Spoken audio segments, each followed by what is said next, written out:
सास का आदान प्रदान। वे दूसरे की थाली में घी ज्यादा दिखता है, कहावत है ना। तो उसी कहावत से प्रेरित होकर ये कहानी सुने। मीरा अपनी सहेली सीमा से कहती है, क्या रे सीमा, तेरे जैसी सास भगवान सबको दे। कोई रोक टोक नहीं, कोई बोलियां नहीं, आराम से रहती है और आराम से रहने देती है। एक मेरी सास है। माना कोई रोक टोक नहीं है, लेकिन दूसरी कई परेशानियां हैं जो मेरी सास के साथ है, तू नहीं समझेगी। चल अच्छा रखती हूँ, ननद आई है, उसकी खातिरदारी करनी है। मीरा सीमा की सास से काफी इम्प्रेस रहती है। फिर एक दिन सीमा मीरा के घर किसी काम से जाती है। मीरा की सास कहती है, हाँ भाई सीमा, क्या करने आई है? घर में कोई काम धाम नहीं है क्या? सीमा को तो शौक लगता है, ऐसे कोई कैसे बोल सकता है। आंटी, मैं कौन सा कुछ लेने आई हूँ, देने ही तो आई हूँ। ये अचार बनाया था। तभी मीरा आ जाती है। अरे तू अचार लाई है? तेरी सास ने कुछ कहा नहीं? यहाँ मेरे घर पर तो सामान सड़ जाए, लेकिन मेरी सास मजाल है किसी को चवन्नी भी देने दे। अरे क्यों ना बचाऊं चवन्नी, मेरे बेटे की मेहनत की कमाई है। तेरे भरोसे रहूं तो सब लुटा दे। अब ले ले अचार उससे और दफा कर। मीरा सीमा से अचार लेकर उसे बाहर तक छोड़ने जाती है। अरे यार, तेरी सास तो बहुत अच्छी है। क्या बात कर रही है? कितनी तो बेइज्जती करती तेरी, लेकिन फिर भी तुझे मेरी सास अच्छी लगी। मेरे घर आजा कभी, मेरी सास को देखेगी ना तब पता चलेगा। अरे इससे ज्यादा बुरा क्या हो सकता है। जरूर आऊंगी मैं तेरे घर, लेकिन मैं कुछ लेकर नहीं आ सकती। हाँ, देख रही है ना मेरी सास का हाल। हाँ हाँ, कुछ न लाना, मैं तो कहती हूँ खाली झोला ले आना बस।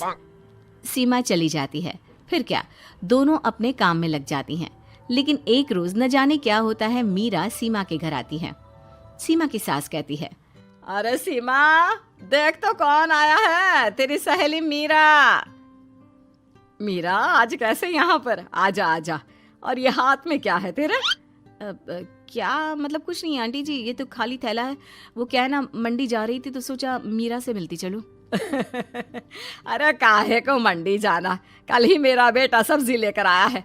अरे मीरा, जरा सीमा का ये थैला तो भर दे। मीरा घबरा जाती है। अरे नहीं नहीं माँ जी, बिल्कुल नहीं, मैं कुछ नहीं ले सकती। हम लोग ना अलग सब्जियां खाते हैं। खैर, मीरा सब्जी तो नहीं लेती, लेकिन सीमा की सास तो न जाने क्यों कद्रदान हुई रहती है। अरे मीरा, जरा चिकन मटन बना ले, तेरी सहेली आई है। मैं फोन कर देती हूँ, वो दे जाएगा। और सुन, मिर्च जरा तेज कर देना। लेकिन मीरा तीखा नहीं खाती है माँ जी। अरे खाना चाहिए। अब सीसी करेगी ना तो नाक का सारा कचरा भी निकल जाएगा। हाय रे, कितनी अच्छी है तुम्हारी सास। हाँ, तभी आसपास के सारे यहाँ खड़े हो जाते हैं सुबह से ही। अभी 2 मिनट रुक ना, खुद पता चल जाएगा। तभी पड़ोसन आती है। अरे बहन जी, चाय का वक्त हो गया, सोचा चली आऊं आपके घर। अरे क्यों नहीं क्यों नहीं, वो क्या है ना, बहू की सहेली आई है तो चिकन बन रहा है, वो भी लेती जाना। मैं जरा ज्यादा ऑर्डर कर देती हूँ। और हाँ बहू, पकोड़े भी तल ले चाय के साथ। जा जा मीरा बेटी, सीमा की मदद कर दे जरा। मीरा सीमा के पास किचन में जाती है, जहाँ सीमा सास को कोस रही होती है। घर में कितनी मुश्किल से सब्जी और राशन आता है, लेकिन ये नहीं समझेंगी। अरे पिछले महीने भी 2 बार राशन लाना पड़ा था, लेकिन ये है कि सच्ची यार, फिर भी तू लकी है। तेरी सास कम से कम मेरी सास की तरह तो नहीं है। मीरा कुछ देर रहकर वहां से चली जाती है। दोनों बहुएं किसी तरह सास के साथ दिन काट रही थी कि एक दिन सीमा कहती है, नहीं नहीं माँ जी, बस करिए, तंग आ गई हूँ मैं आपसे। मैं अब आपके साथ नहीं रह सकती। एक बार, बस एक बार आप मेरी सहेली मीरा की सास की तरह बनकर देखिए। अरे कितनी अच्छी इंसान है वो, कितना सोचती है घर के लिए। दूसरी तरफ मीरा, माँ जी कैसी हैं आप? कुछ तो सोचा करिए, समाज नाम की भी कोई चीज होती है। बस एक बार मेरी सहेली सीमा की सास की तरह बनकर देखिए। अरे कैसे जी जाती है जिंदगी, उन्हीं से पता चलेगा। दोनों की सास को आता है गुस्सा। अरे भाई, कोई छोटे बच्चे तो है नहीं जो किसी के साथ तुलना कर दे और वो कुछ ना कहे। मीरा की सास कहती है, मुझे तो सीमा के पास ही छोड़ा। सीमा की सास कहती है, तू ना मुझे मीरा के पास ही छोड़ दे। दोनों एक दूसरे से सलाह करती हैं और सासों का किया जाता है आदान प्रदान यानी एक्सचेंज। अगली सुबह मीरा की बदली हुई सास। अरे मीरा, मेरी बेटी आ रही है। मीरा को तो आदत थी कि घर का कोई भी आए दमड़ी ना निकले, ना कुछ बनाना ना कोई लेन देन।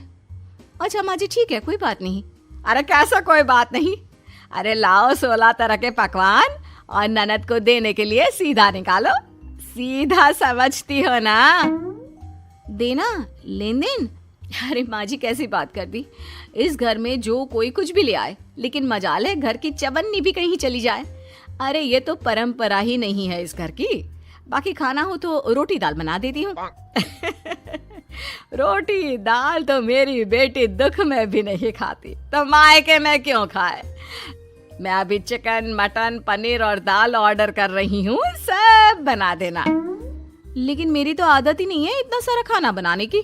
नहीं नहीं माँ जी, मुझे तो माफ करें। अरे कैसी बात कर रहे हैं, तेरी सास की बेटी नहीं आती थी क्या? आती थी ना, खूब आती थी, लेकिन मजाले की सास कुछ एक्स्ट्रा कर दे। माँ जी देखिए मेरी तो ये आदत नहीं है। दूसरी तरफ सीमा।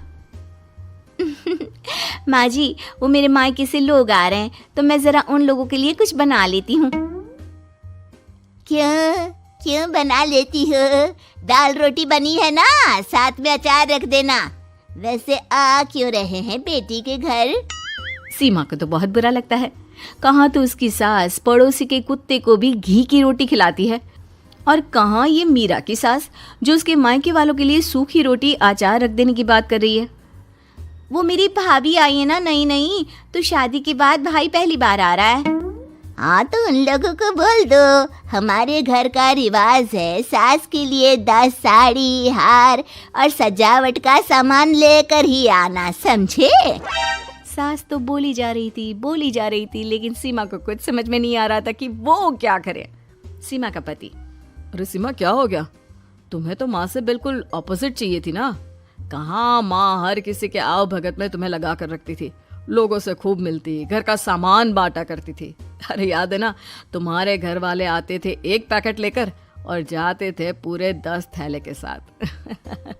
अब आएंगे 10 पैकेट लेकर और जाएंगे खाली हाथ। सही है। नहीं नहीं, मुझे नहीं चाहिए ऐसी सास, ये सब तो मुझे पता ही नहीं था। सीमा घबराकर मीरा की सास को लेकर उसके घर जाती है, जहां मीरा। सीमा ले जा अपनी सास भाई। हाँ हाँ, मैं भी तेरी सास वापस ही देने आई हूँ। चलो मम्मी जी, मेरे लिए तो आप ही सही हो।